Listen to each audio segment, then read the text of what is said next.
ನಮಸ್ತೆ, welcome back to my YouTube channel. I hope ನೀವೆಲ್ಲ ಚೆನ್ನಾಗಿದ್ದೀರಿ ಅಂತ ಅಂದ್ಕೊಂಡಿದ್ದೀನಿ. ನಾನು ಕೂಡ ತುಂಬಾ ಚೆನ್ನಾಗಿದ್ದೀನಿ ಸ್ನೇಹಿತರೆ. ಇವತ್ತು ಮೆಂತ್ಯ ಸೊಪ್ಪನ್ನು ಬಳಸ್ಕೊಂಡು ಟೇಸ್ಟಿಯಾಗಿರುವಂತಹ ಚಿಕನ್ ರೆಸಿಪಿನ ಮಾಡಿ ತೋರಿಸ್ತಾ ಇದ್ದೀನಿ.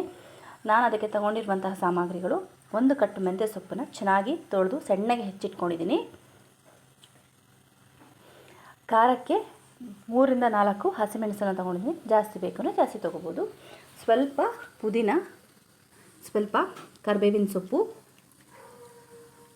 1 ಈರುಳ್ಳಿ, ಅರ್ಧ ಚಮಚ ಕಾಳು ಮೆಣಸು, 4 ರಿಂದ 5 ಲವಂಗ, 1 ಪೀಸ್ ಚಕ್ಕೆ, ಅರ್ಧ ಟೀ ಸ್ಪೂನ್ ಅರಿಶಿನ, ಸ್ವಲ್ಪ ಕೊತ್ತಂಬರಿ ಸೊಪ್ಪು, ಸ್ವಲ್ಪ ಶುಂಠಿ, 7 ರಿಂದ 8 ಬೆಳ್ಳುಳ್ಳಿ,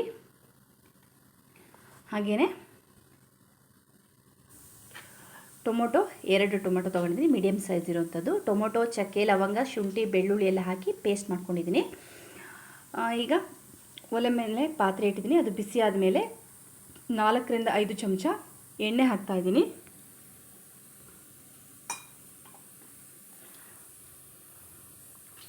ಹಾಗೆಯೇ 1 ಸ್ಪೂನ್ ತುಪ್ಪನ ಹಾಕ್ತಾಯಿದ್ದೀನಿ. ಇದು ಹಳ್ಳಿ ಶುದ್ಧ ತುಪ್ಪ ಹಾಕೋದ್ರಿಂದ ಈ ರೆಸಿಪಿ ತುಂಬಾ ಟೇಸ್ಟಿಯಾಗಿ ಬರುತ್ತೆ. ಈಗ ಎಣ್ಣೆ ಮತ್ತು ತುಪ್ಪ ಬಿಸಿಯಾಗಬೇಕು. ಬಿಸಿಯಾದ ನಂತರ ಹೆಚ್ಕೊಂಡಿರುವಂತಹ ಈರುಳ್ಳಿನ ಹಾಕ್ತಾಯಿದ್ದೀನಿ. ಈರುಳ್ಳಿನ ಲೈಟಾಗಿ ಫ್ರೈ ಮಾಡ್ಕೊಳ್ತಾ ಇದ್ದೀನಿ. ಈರುಳ್ಳಿ ಚೆನ್ನಾಗಿ ಫ್ರೈ ಆದಮೇಲೆ ಹೆಚ್ಕೊಂಡಿರುವಂತಹ ಹಸಿಮೆಣಸನ್ನು ಹಾಕ್ತಾಯಿದ್ದೀನಿ.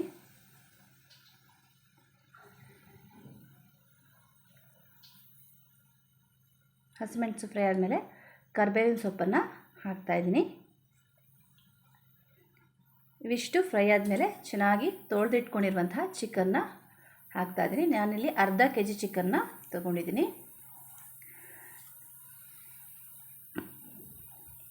ಚಿಕನ್ ಹಾಕಿ ಒಂದು 5 ರಿಂದ 6 ನಿಮಿಷ ಚೆನ್ನಾಗಿ ಫ್ರೈ ಮಾಡ್ಕೊಳ್ಬೇಕು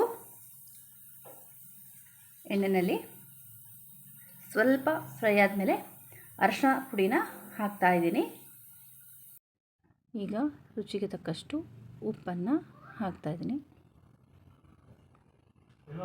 ನಂತರ ಸಣ್ಣಗೆ ಹೆಚ್ಕೊಂಡಿರುವಂತಹ ಮೆಂತ್ಯ ಸೊಪ್ಪನ್ನು ಕೂಡ ಹಾಕ್ತಾಯಿದ್ದೀನಿ. ಮೆಂತ್ಯ ಸೊಪ್ಪು ಹಾಕಿ ಚೆನ್ನಾಗಿ ಒಂದು 2 ನಿಮಿಷ ಫ್ರೈ ಮಾಡ್ಕೊಳ್ಬೇಕು. ಈಗ ಪುದೀನ ಸೊಪ್ಪನ್ನು ಹಾಕ್ತಾಯಿದ್ದೀನಿ. ನಂತರ ರುಬ್ಬಿದ ಮಿಶ್ರಣವನ್ನು ಕೂಡ ಹಾಕ್ತಾಯಿದ್ದೀನಿ. ರುಬ್ಬಿದಂಥ ಟೊಮೆಟೊ ಪೇಸ್ಟನ್ನು ಹಾಕ್ತಾಯಿದ್ದೀನಿ. ಸ್ವಲ್ಪ ನೀರು ಹಾಕಿ ಗ್ರೇವಿನ ಕುದಿಲಿಕ್ಕೆ ಬಿಟ್ಟಿದ್ದೆ. ನೋಡಿ ಇಷ್ಟು ಕುದ್ದಿದೆ. ಈಗ 1.5 ಸ್ಪೂನ್ ಖಾರದ ಪುಡಿನ ಹಾಕ್ತಾಯಿದ್ದೀನಿ.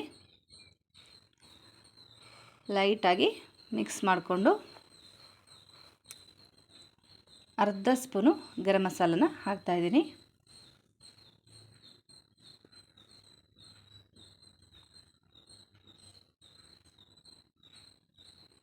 ಈಗ ಕೊತ್ತಂಬರಿ ಸೊಪ್ಪನ್ನು ಆ್ಯಡ್ ಮಾಡ್ತಾಯಿದ್ದೀನಿ.